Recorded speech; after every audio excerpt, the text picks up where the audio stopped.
warahmatullahi wabarakatuh. Marhaban ya Ramadan. Sebentar lagi kita akan memasuki bulan suci Ramadan yang penuh berkah, penuh rahmat, penuh ampunan.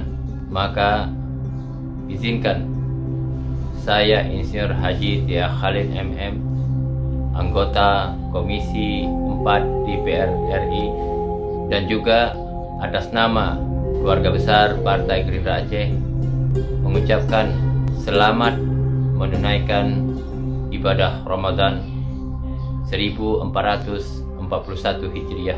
Semoga di Ramadan kali ini kita diberikan kesehatan dan kemampuan dalam meningkatkan amal ibadah dan ketakwaan kita kepada Allah Subhanahu wa Ta'ala.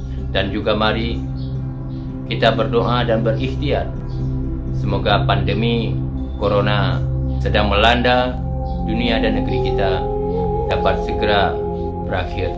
Wabillahi taufiq wal hidayah. Wassalamualaikum warahmatullahi wabarakatuh. Ramadan